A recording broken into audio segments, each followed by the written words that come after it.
Cette rencontre vise à favoriser l'émergence des femmes dans les sphères décisionnelles. Session de partage d'expériences de la Suisse en matière d'amélioration de la participation politique des femmes.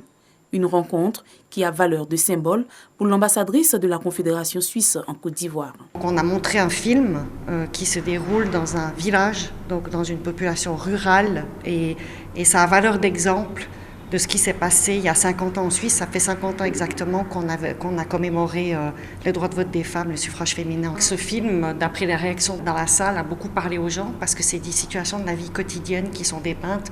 On voit que la femme, à la base, dans sa famille, dans son village, elle peut faire bouger les choses.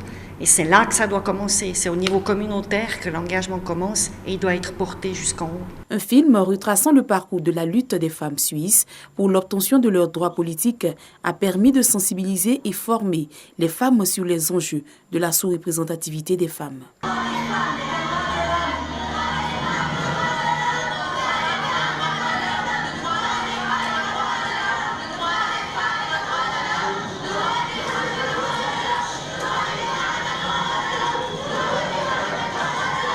Après des décennies de lutte, les Suissesses ont pu obtenir 38% des sièges au Parlement.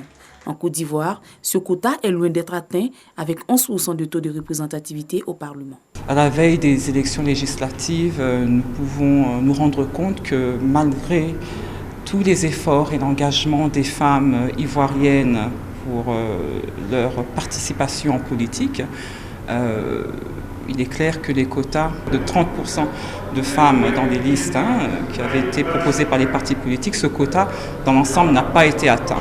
Les femmes représentent plus de 48% de la population ivoirienne, mais le taux de représentativité dans les instances décisionnelles demeure encore faible. Pour Namisata Sangaré, le chemin est long, mais l'espoir à un changement est possible. Je pense qu'il faut y croire et il y a même des raisons de croire en la représentation des femmes au poste de décision. Pour la simple raison que la Côte d'Ivoire a adopté librement une législation à l'effet d'accroître les chances des femmes au poste de décision. La Côte d'Ivoire a ratifié tous les instruments internationaux pertinents qui parlent de représentation des femmes aux instances de décision. Et donc, il suffira pour nous de les appliquer.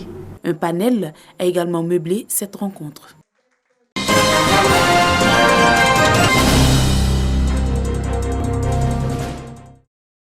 Et ils sont au nombre de 10 par pays. Ces experts ivoiriens et burkinabés installés dans la commission mixte paritaire de matérialisation CMPM. Spécialistes en coopération transfrontalière, ils auront la lourde tâche de démarrer les travaux et de conduire à terme le processus de réalisation de la frontière commune pour le compte de l'État de Côte d'Ivoire et du Burkina Faso. Cette activité de démarcation des frontières, démarcation physique, est précédée d'enquêtes de terrain, de recherche documentaire, d'analyse des documents cartographiques, et à partir de ce moment-là, les experts s'entendront pour définir les coordonnées, et à partir des coordonnées maintenant, il y a des activités de sensibilisation des populations sur le terrain. Les ministres ivoiriens et burkinabés en charge des questions de frontières encouragent les membres de cette commission et se disent prêts à renforcer la sécurité et à régler pacifiquement les conflits liés aux frontières. La frontière donc peut constituer une source de tension et de conflit entre États si elle n'est pas définie et acceptée de tous. Ce risque est davantage plus prégnant dans le contexte africain. Je voudrais profiter de l'occasion pour vous rappeler l'importance de la haute mission que nos deux pays vous confient dans un contexte sécuritaire préoccupant. Et aussi à un moment où les hautes autorités ivoiriennes et burkinabées déploient beaucoup d'efforts pour combattre tous les périls d'où qu'ils viennent, en vue d'assurer et garantir la sécurité de leur population.